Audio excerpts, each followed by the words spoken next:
Welcome to the Social Millennial Podcast. Gang, gang. We out here. Y'all already know what it is. Another week, another show. We had some great weather out here in NYC this week. We had 60, I think it was over 60 degrees today. I don't know if y'all could hear that in the background outside. We got the sounds of NYC. You feel me? It gets a little warm. People start getting a little fancy dandy, loosey goosey. You feel me? They out here. I mean, we haven't seen any of the grills come out yet. Lord knows. But yeah, we got some heads dueling out here with their stoop parties. But y'all, another week. We made it through. We out here. COVID is out here. Masking up is out here. I don't know what's going on with this stimulus bill, the stimmies. I said it before. It's story after story after story. It's deliberation, debate after debate after debate. I understand why. There's some sort of questionable stuff in this bill. It's a lot of money at stake here, a lot of money being released, a lot of money getting printed, which kind of doesn't bode too well for the economy. And I don't know if they're going to want to ask for a lot of this money back from us in taxes and back taxes. Like they may postpone that for like a few years. And then I could see 7-8 years down the line, okay, taxes are raised because we got to recoup this money somewhere, right? Ain't nothing in life is free. You know what I'm saying? But it's getting wild. It's a thing. The White House cut off the president's feed. He didn't seem to know what to do next at the end of what he had to say to the people. Very interesting. Like, this was like, whatever you want, Nancy. What do you want me to do? Like, a little interesting for a president, then wanted to take questions and then the feed cut out. So very interesting. And it seems very interesting that he often, the questions that he does take are pre-planned questions. You know, often he has the teleprompter to answer the pre-planned questions, or he has a binder with him. So it's very interesting. This is some serious developments here. I'm wondering if they're grooming Kamala in the background, just, getting her prepped. A hefty week. Some news coming out regarding our favorite head of Lucasfilm, Kathleen Kennedy. According to the head of Disney, they don't have any intentions of getting rid of her. It beats me, y'all. It could just be that Home Slice is in fact, or does have his eye on politics and becoming a politician and throwing his hat into that kind of arena, and maybe doesn't want the blowback of getting rid of Kathleen Kennedy. I don't know, but as far as I can tell, a lot of the fan base is like, yeah, how about no? It seems, anyway. At least the diehard fans. We're definitely not satisfied with how Star Wars has turned out. We're not satisfied with the wreckage, with the pillaging, with the gutting out of the mythology, as it were. We'll just see what happens with these 12 or whatever series that Disney's trying to put out. You know, they have now officially put Star Wars into the Disney whimsy machine and are just like, oh, the Mandalorian worked? Let's make 12 Mandalorians. How about that? It's kind of whack, but it is what it is. Huge corporate entity. They have made their money back from the acquisition, considering the box office draw for the Star Wars films, the sequel trilogy. In the sequel trilogy, they have made back their billions that they spent on acquiring the IP. So we're just going to see how that goes.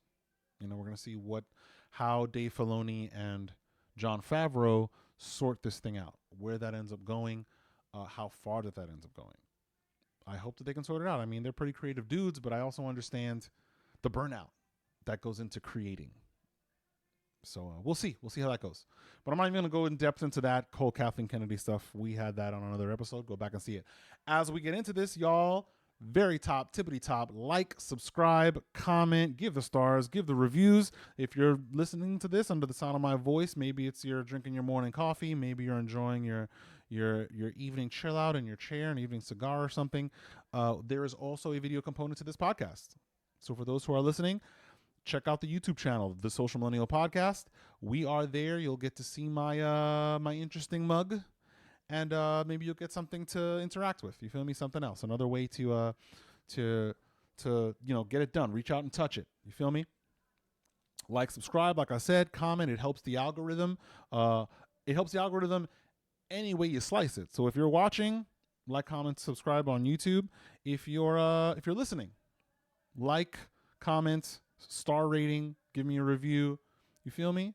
Put it in your RSS feed, share, recommend. Y'all know what to do. Social Millennial Podcast. Socials are IG, Facebook. We're not on Twitter. I mean, we're there, but not active. I don't. Just felt like Twitter was not a thing. It's not working too well for us. But yeah, at Social Millennial Pod. So anyway, let's get into it. You feel me? So, what went down this past week? UFC 259. I'm not going to talk about the Jan incident. Don't care about that. My big deal for 259 was the Nunes fight. Nunes and Megan Anderson. Woo! Woo! This was Megan Anderson's last fight on her UFC contract. If y'all didn't see it, spoilers. Amanda Nunes won. First round submission. What? And it was mercy. Joe Rogan was super accurate. This was mercy. Like, merciful. Because Nunes could have this could have been a stoppage. This could have been a TKO. She could have. There was a point at the end of the fight where Megan was essentially face down, covering her face, with Amanda punching her from the sides. Megan was barely defending herself. My predictions going into the fight were that Megan had a chance. I'd seen some of her other fights. She had a chance if she could get Nunes to respect her power. Now, I don't think Megan Anderson has sledgehammers like Amanda Nunes does. But if she could hurt her in the first round, then we got a fight on our hands. That's what I thought. I thought Megan Anderson had the best chance if she could punch her, hit her, stick and move, get in real close to her, even though it seems counterintuitive, but get close up into Nunes in the pocket. And instead of allowing Nunes to get her range, because she really stretches to get the full power, and she's a really great judge of distance and so on, to really get that power at the end of her fists and all that weight. So pull up on her. It seems counterintuitive because Megan Anderson had the height advantage to really get closer to such a smaller opponent, because she could hit you she get you with a liver shot. But if you can get close enough to her, give her an elbow, get her to feel that there's something to be afraid of, then we could see a fight. We could see Nunes dancing around, picking, rolling, maybe even taking her down, hitting her with the jiu-jitsu, something like that. But Megan would have had more of a chance. Now, of course, I'm armchair quarterbacking. I'm not in the octagon with them. So it's a different thing. When you get there, everybody has a game plan. Like Tyson said, everyone's got a game plan. Everyone prepares until they get punched in the face. Like, that's just what that is. So that's what happened here. That's textbook Tyson. That's what's happened to 90%. Yeah, 90%, 99% of all of the women in the UFC that Amanda Nunes has fought and conquered. Like, she retired Ronda Rousey, and she retired Miesha Tate. Same kind of deal though too. And why I say that is because each fighter ready to come in, raring to go, but when they felt the punch, when they felt the sledgehammers, they get this, Rogan describes, they get this wide-eyed, like, what the, and they retreat.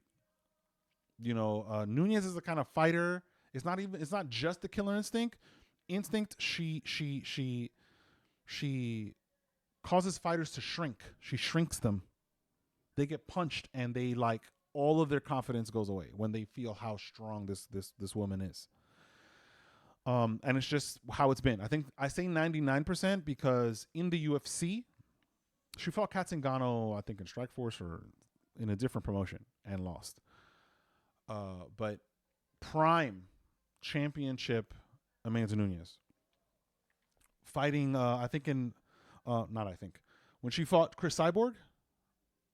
I think that last Chris Cyborg fight is the only fight where Chris Cyborg got rocked, but didn't do the like, oh man, and shrivel up. She got rocked and her body went on autopilot, and you could see her legs were gone, everything was gone, but she kept going. It wasn't a thing. Her body, she wasn't paying attention to what her body was telling her.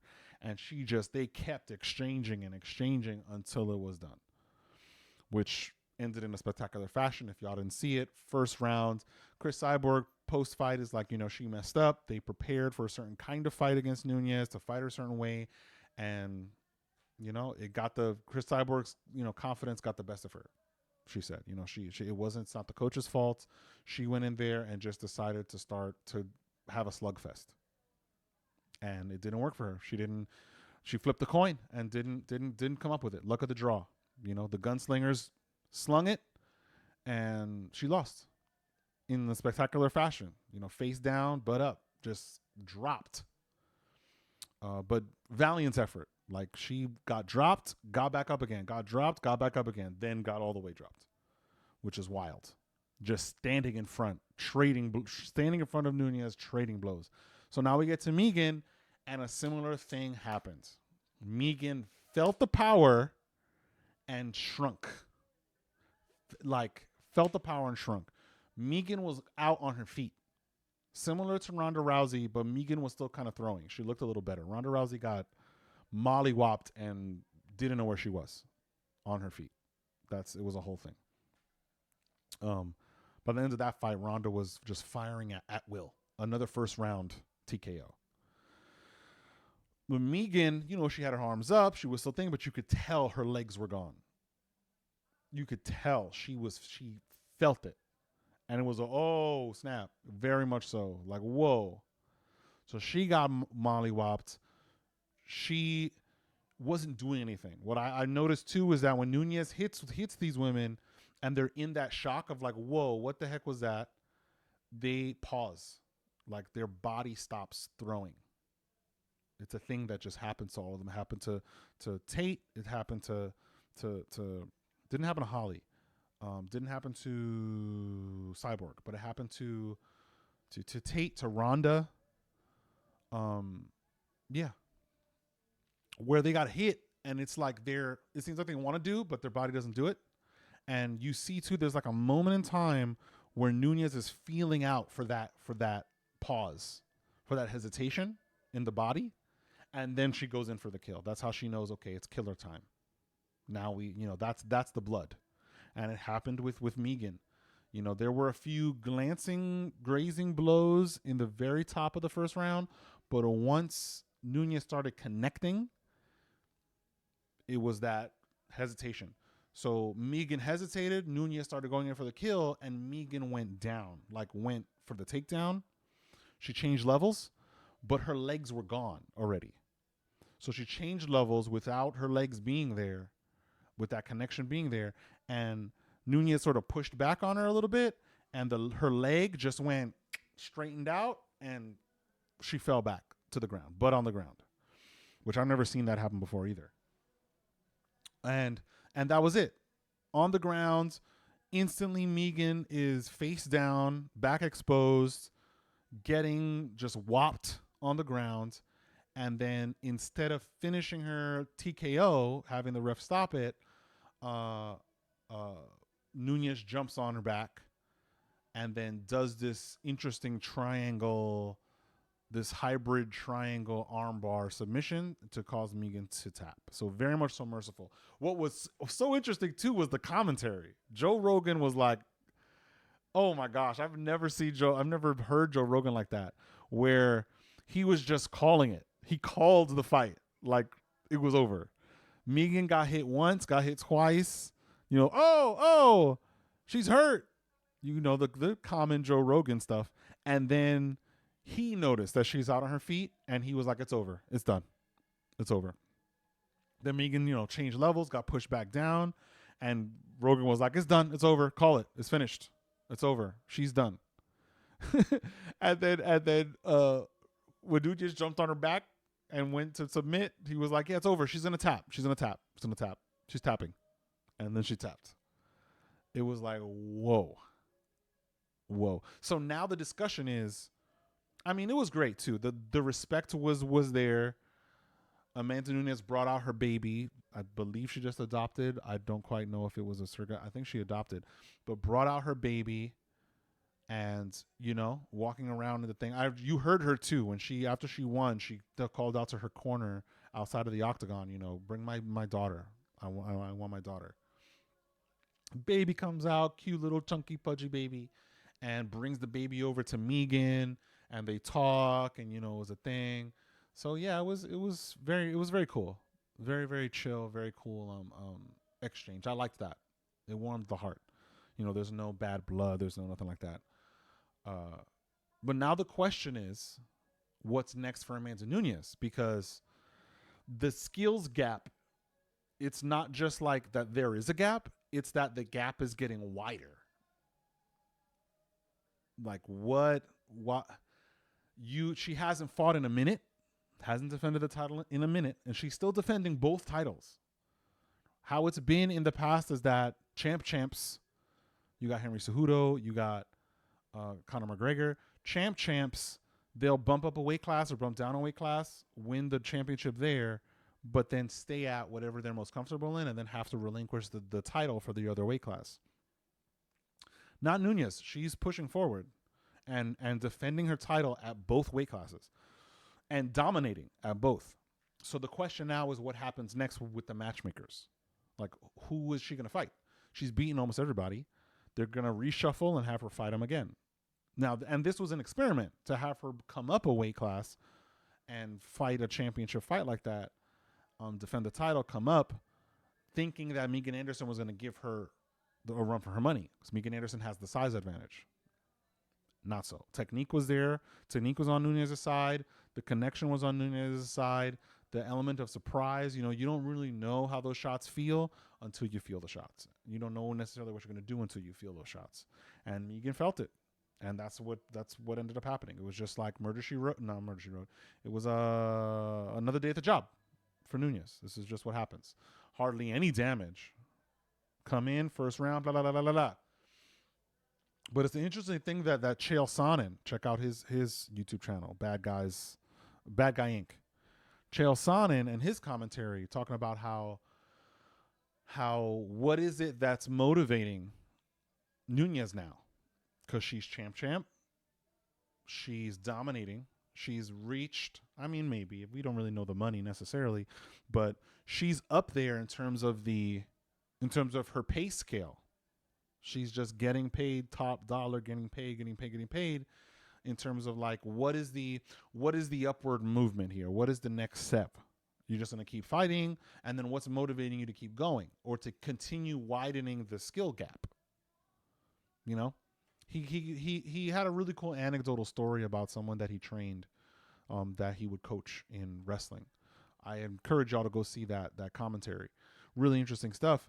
Supporting the idea of like, it would be cool to find out what is motivating Nunes to keep that skills gap going, because at this point, champions they're not as dominant in this way.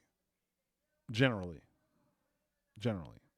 The serious streak that she's starting to build of title defenses.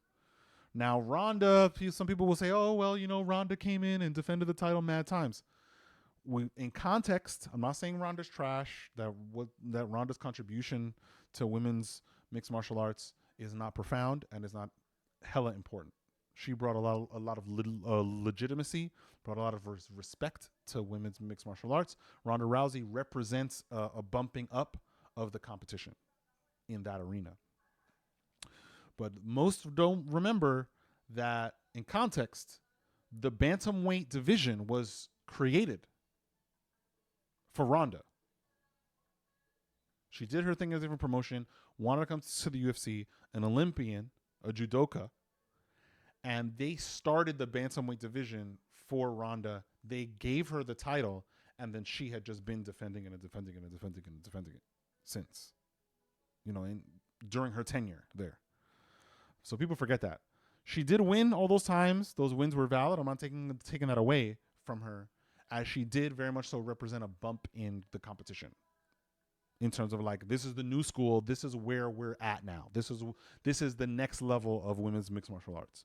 And there's just, it happens like that. You had the Gina Carano Cyborg fight that represented the next level of competition. Now Cyborg was probably on PEDs, but still.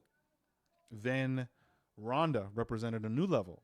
You could come in as a judoka and kill. And then let's see, where was the next that I would say marked that next step, the next level in the competition of women's mixed martial arts. Then you've got, at least in the UFC, because I'm only talking about the most popular promotion. Then you have the Holly Holm fight with Ronda, historic fight that represented another next step in the evolution of women's mixed martial arts in terms of the competition, in terms of the level of training and expertise, movement, economy of motion, just the development of the training for women in that way. Then came, it wasn't Miesha Tate, because Miesha Tate beat Holly Holm. Then came Nunes. Nunes represents the next step. So we're going to see. She went and fought all the women that posed a threat. Germaine Durandamy, a lot of other people, and conquered them. So we're going to see what's going to happen and this gap. So back to what Chael was saying, and what I was bringing up is that a lot of champions, they're champ, they either relinquish the title at one of the weight classes and pick one, or they retire. But when you're on the top, you're making all the money. It's easy, you get the money. You don't really need a lot. You lose a little bit of the hunger. You go, you know what? I can ease up. I can take the foot off of the gas a little bit, and I can, maybe I don't have to win it in the first round. I can be a little bit more relaxed with my training, and, then it'll go to the second round. Or be a little more relaxed in the training, and I'll just have to work a little harder in the fight, but, I'll win by the third round. Amanda is keeping it there. She's keeping the level there and exceeding the skills gap. So I'm wondering who's going to be able to fight her. Then shifting, because the conversation now is very much so that what are they going to do with Amanda Nunes and her dominance? Because she's getting called the greatest female fighter of all time, mixed martial artist of all time in competition of these promotions. Strides in Julianna Peña, the Venezuelan vixen. She's had a record, wins, losses. She seems to be more of a wrestler and not so much a striker, but I believe she does have some ref stoppages, some TKOs, and she's got some submissions under her belt, submission wins. She has been calling out Amanda Nunes for a while and recently called her out again. Amanda Nunes curved that. So we're going to see what's going to happen. The way Julianna Peña is talking brazy, though, I'm not with. Because, at least from the fights that I've seen, most recent fights, she fought Sarah McMahon, beat Sarah McMahon by submission. I do not think, seeing the stylistic differences, I do not believe that Julianna Peña is going to be able to stand toe-to-toe with Nunes. I believe that she's going to do her best to try to take her down and wrestle her.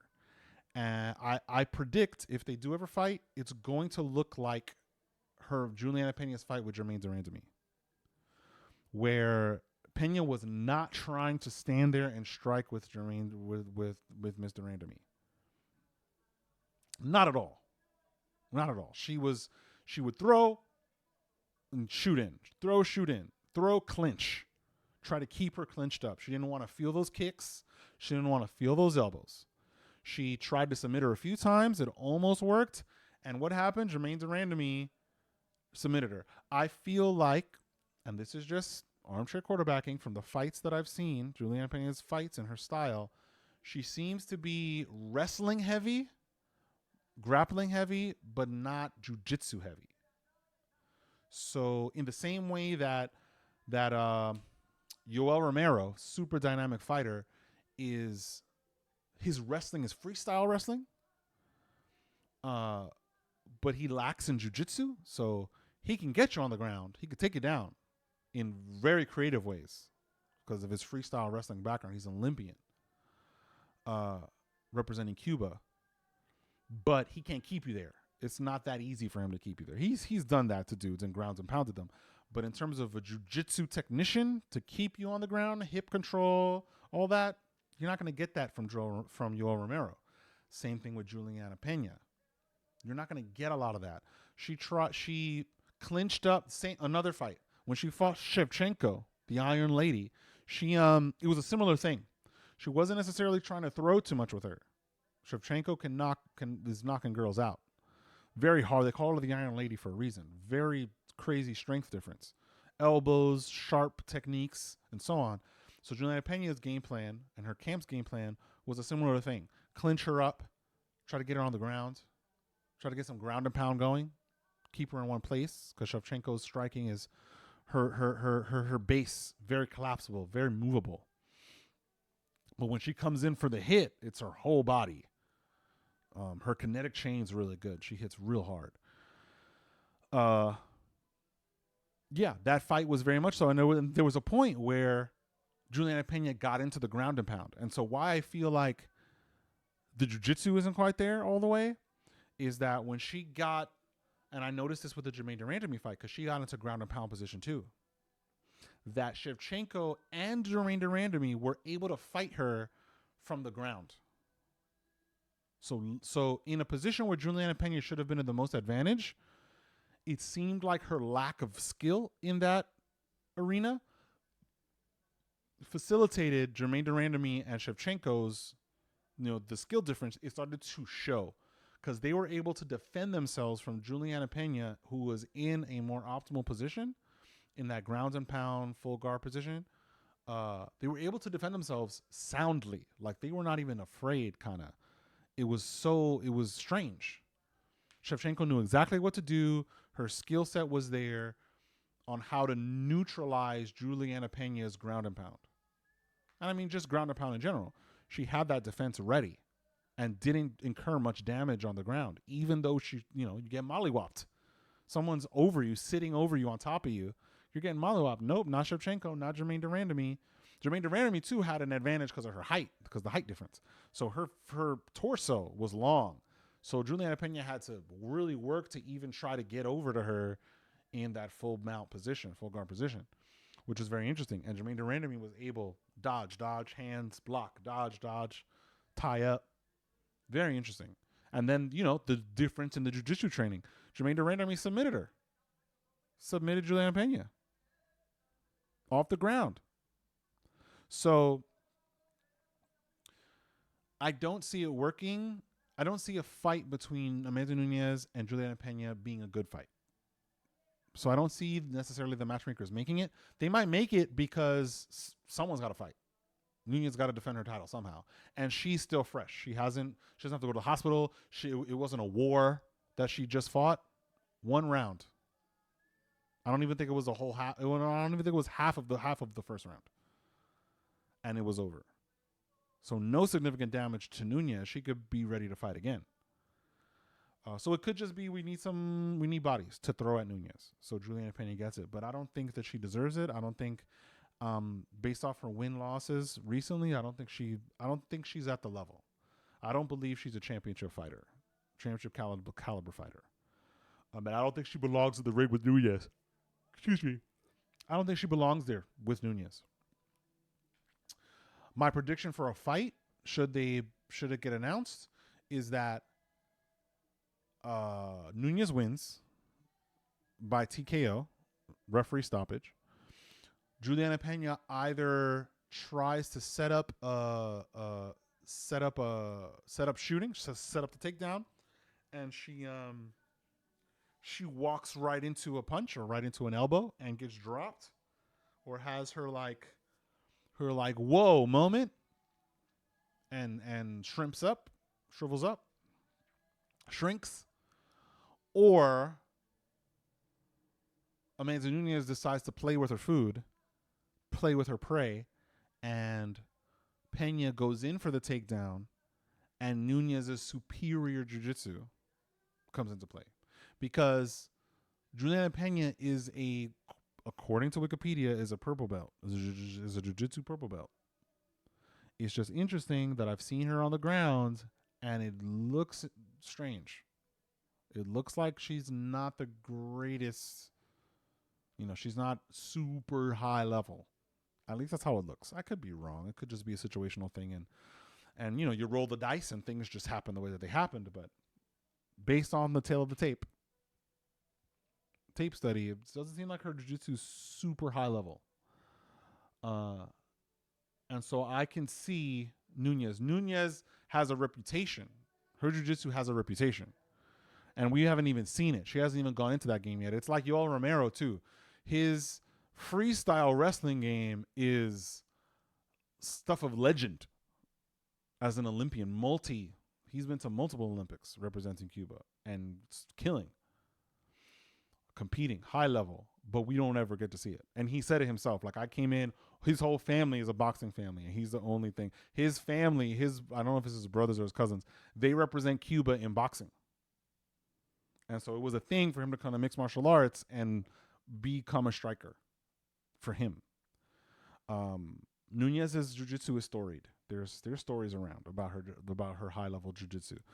So it will be fun to see because I could see Nunes like, let me play with her. Let me, okay, you want a thing and you want to be the one to thing? I see Nunes challenging herself, beating her up, and then submitting her. She did interesting things to Miesha Tate, beat her bloody, and then submitted her. She could have TKO'd her, but submitted her. Rear naked choke, I think it was, something like that. And then Holly Holm, okay, she does leg kicks, beat her up, leg kicker, end the fight. Oh, Ronda, Edmund Treverdian. Oh, Lord Jesus. Don't even get me started on Edmund Treverdian, flaming that dude, roasting that dude.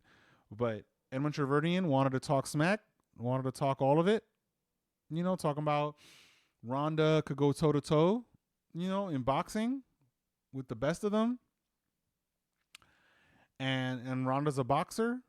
And Amanda Nunes was very merciful and sympathetic in the pre-fight interviews. Like, I don't know why Edmund Treverdian is gassing her up. I don't know why he's saying that. She needs to do what she does best, and it'll be a great fight. But I'm scared for her because she's not a striker. And so Nunes gets in there and says, okay, you want to strike? You want to throw? Blah, blah, blah, blah, blah. It's over. I beat you throwing. And then she gets in there with Megan. No, she gets in there with Cyborg, too, as another thrower. Like, in terms of, like, power now, Cyborg was different because it was power. She's a machine. She's been through mad kickboxing, mad Muay Thai. Her chin is mad strong. And so, yeah, Cyborg's confidence got the best of her and decided to throw. And Nunes was ready to throw. And bang. You want to be a striker? Let's strike. Let's put the Cyborg to the test. Let's put the machine to the test. And then comes Megan. Okay, I could slap you up while you're on the ground and just end the fight, or I could submit you. And she submitted her. So I can see Nunes going, I'm going to challenge myself. And Julianna Vega wants to say that she's a wrestler and she's not a good match for me, not a good fight for me because she could beat me because I'm not a wrestler or I'm not a quote unquote grappler. Let's grapple. I can see Nunes doing that. I'm gonna hit you one puño, te da un puño, and then submit you. You're gonna feel the hands, and then I'm gonna submit you. I'm not even gonna beat you with the hands. I could see that happening in terms of a challenge because Nunes needs to challenge herself. You're the champion. Now it's like I'm playing games now. Like I'm dunking on everybody. Now I'm competing against me. Nunes is competing. She's fighting against herself. She's besting herself. It's just, that's all it's about. It's not even about the other fighter at this point. In terms of the skill gap, it's crazy. It's nuts. So that's the thing. UFC 259 happened. I was hype. I was hella hype. I saw it. It was like, yo, it's crazy. I thought we were going to see a longer fight, more entertaining, but still, Nunes just pummels. So let's see. What else are we talking? We're talking Cuomo. Wow. What a sort of like the other shoe dropping, like just what other shoe is going to drop? So it's at the point now that the legislature has given the judiciary in New York State the authority to go in and start investigating investigating the sexual harassment stuff and investigating the nursing home stuff. And so my thing was I expected that the harassment stuff was gonna act as a smokescreen so that general public focuses the on the harassment stuff. They investigate it. They come to the conclusion that it's fine. It was above board, and everybody forgets about the nursing home stuff. But the real story, I mean, let me not say the real story. There's victims here. Not minimizing the victims. I mean, there's deaths here at play here. There's deaths at play. Many people that have died because of Cuomo's policies, and a few other people followed suit on those same policies in other states that are starting to bite them in the butt. They're starting to get investigated. For those who don't know, the hella paraphrase, as Viva Fry says, the 30,000 foot overview is during COVID. Now, mind you, since all the COVID stuff and the lockdowns, Cuomo has been lauded and applauded as the example on how to handle, for a big, densely populated city, on how to handle COVID-19 in the city and flatten the curve and so on. He has been lauded up until this point where the shoes are dropping, like out of the woodwork. The shoes are coming out of the woodwork. He had been lauded as the thing. So they were so into him that they were talking about him running for president. So into him, his constituents, that on all of the late night shows, they were talking about Cuomo. I'm a Cuomo sexual, so into Cuomo. So mind you, that dude enacted a policy that stated, paraphrase, that when elderly get discharged from the hospital because of COVID, that when they go back to the nursing home, that they're not supposed to be retested and or rejected from coming back into the nursing home if they have COVID. So you can come out of the hospital, have COVID still, but just like your condition has gotten a little bit better, so it's time to go home, bed rest, you're gonna recover, kind of thing, but you still have it, still in your system. And so for the elderly who went from the nursing home to the hospital with COVID, ventilators y todo, they would send them out of the hospital, discharge them, go back into the nursing home with COVID-19, and subsequently infect everybody in that nursing home that doesn't have COVID. And so much elderly died in the nursing homes. So, oh my gosh, thousands. When you count the other states that enacted this same policy, thousands upon thousands of people have died. Now it's like, oh well, maybe they didn't know that was going to happen. Nah, fam.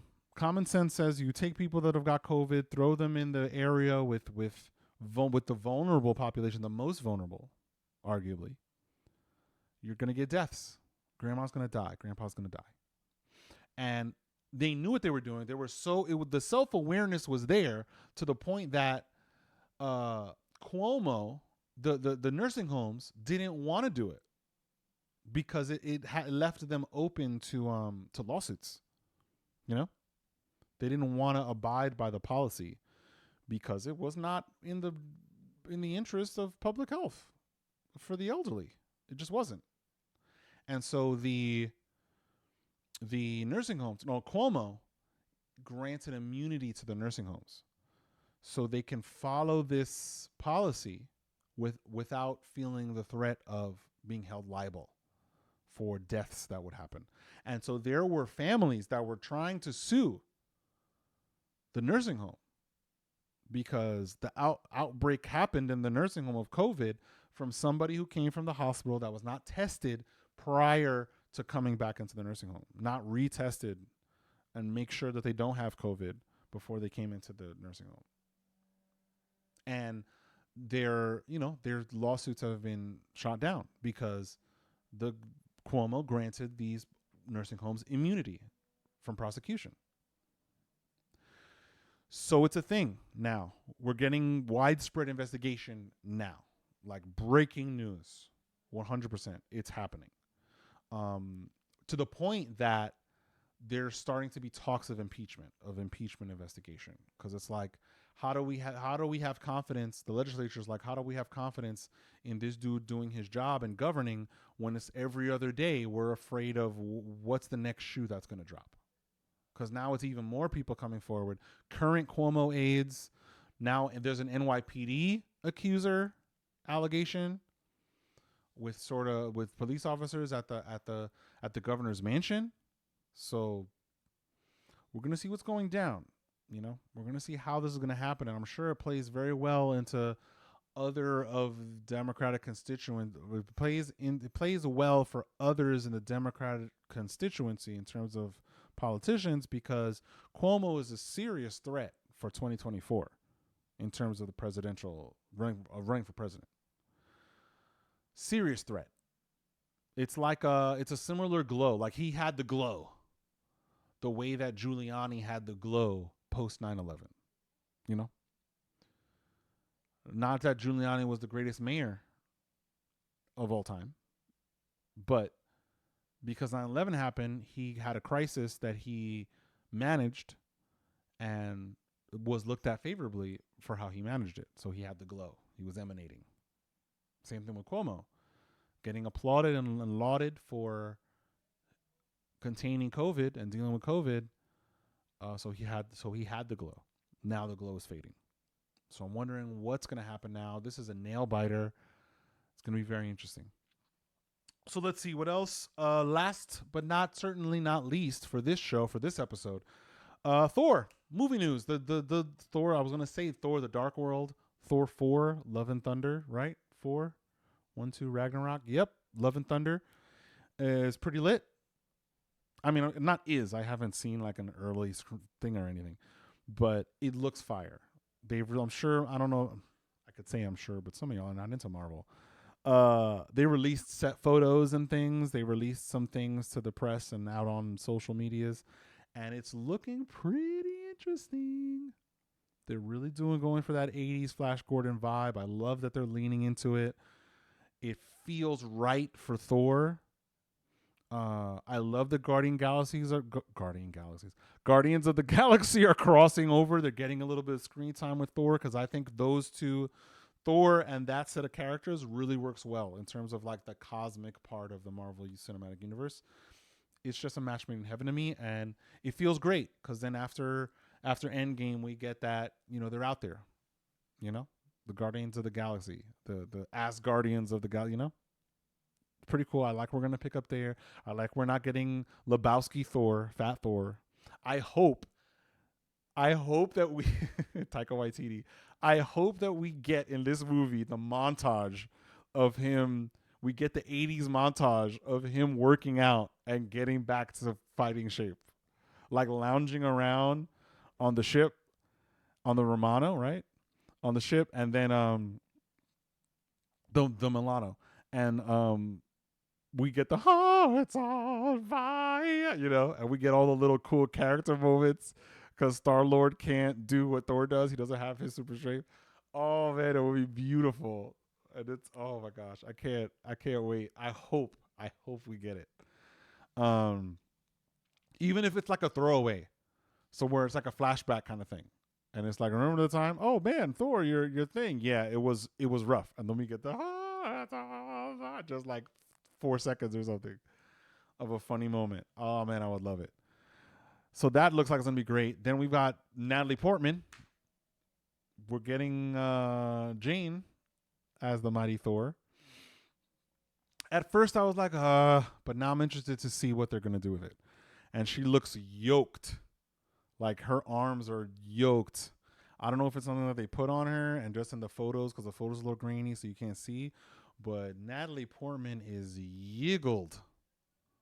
Her arms are yiggled. And it's not like cut steroid thing. It's just thick. Like, she looks thick.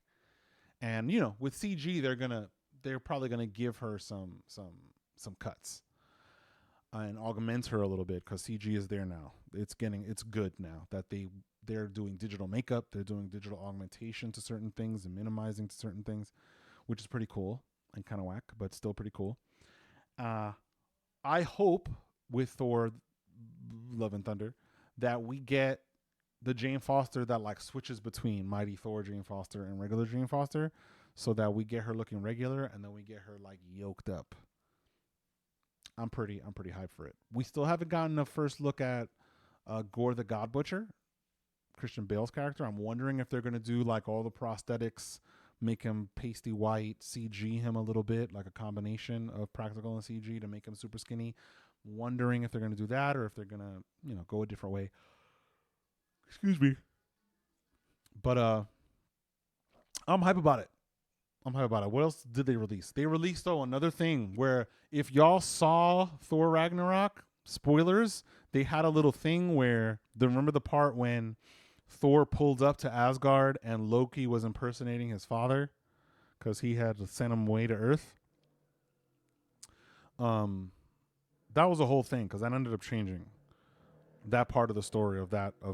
But he had sent him off to Earth, and Loki was shapeshifted, impersonated the father, and they were so that scene opens with a reenactment of what happened in Thor: The Dark World, but it's with some of the details muddied up a little bit. And so you had Matt Damon do a cameo there, a few others do a cameo there. Chris Hemsworth's actual brother, older brother, played him in their little like theatrical play that they were putting on for everybody's amusement. They're gonna do another one of those again. They're bringing it back, so I'm pretty hyped about that. Jenny McCarthy is in as Hela, so she's big and thing, and Hela was super slim and Hela. So it's gonna be interesting because it's like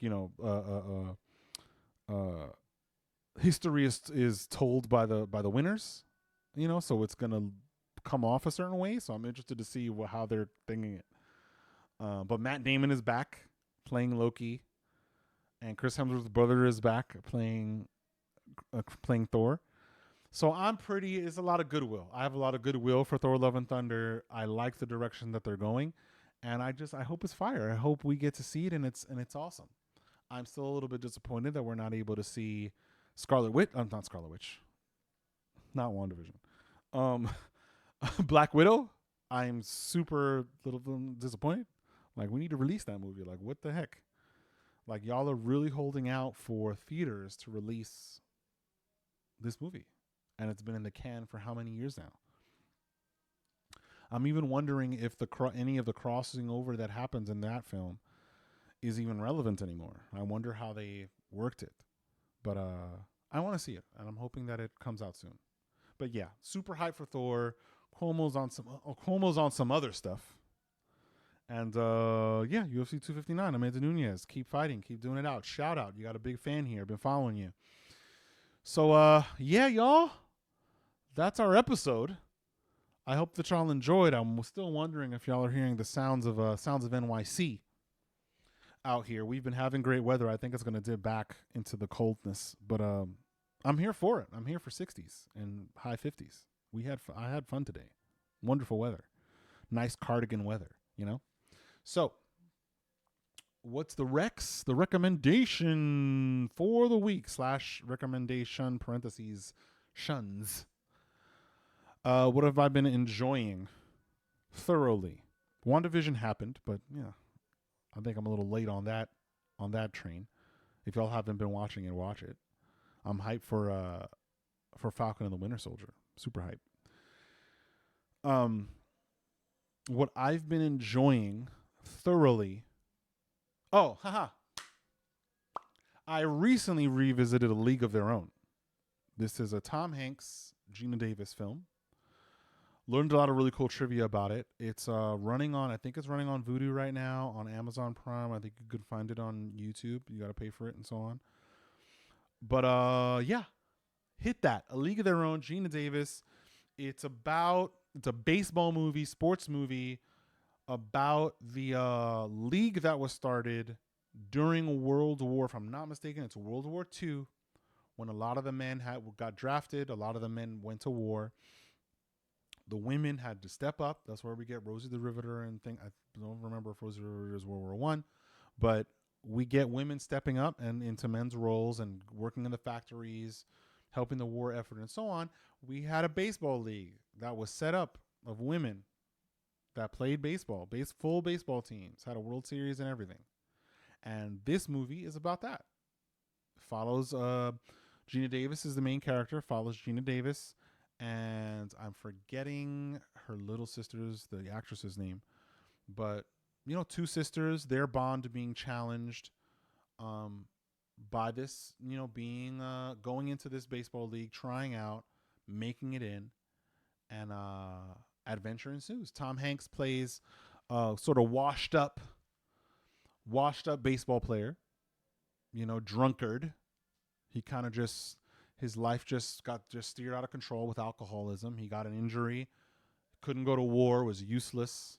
Knee injury, tore his thing. He has no cartilage left in his knee. And the owners of the baseball teams approached him to be one of the coaches of the teams. So we get that. Truly an adventurous movie, truly empowering female movie, feminine female empowerment thing. It's amazing. I love the movie. I don't remember if it came out in 92. I'm forgetting the year, but this is definitely a 1990s film, and not a late 90s. This is a mid to early 90s film. So for better or for worse, take them, do with that what you will. It's fire. I like it. The acting all around is amazing. The baseball is amazing. I know a few softball players who are who do their thing, and this gets the thumbs up in terms of the baseball represented in this film. So please watch it. I think y'all will love it. If y'all haven't seen it, I feel like it's a movie, one of those required viewings for development, just mental, emotional development. It's a really great feel-good story. It's a flashback story based on a true story. So we get to the present day, or what would have been the present day when the movie came out. It's really cool. It's really heartfelt. You laugh, you cry, there's tear-jerking moments. It's the total package. It's a feel-good movie. It's amazing. So watch this film. It's fire. As always, all of the stories that I have talked about in this episode they're going to be links in the description regarding them. Recommendation link is going to be in the description.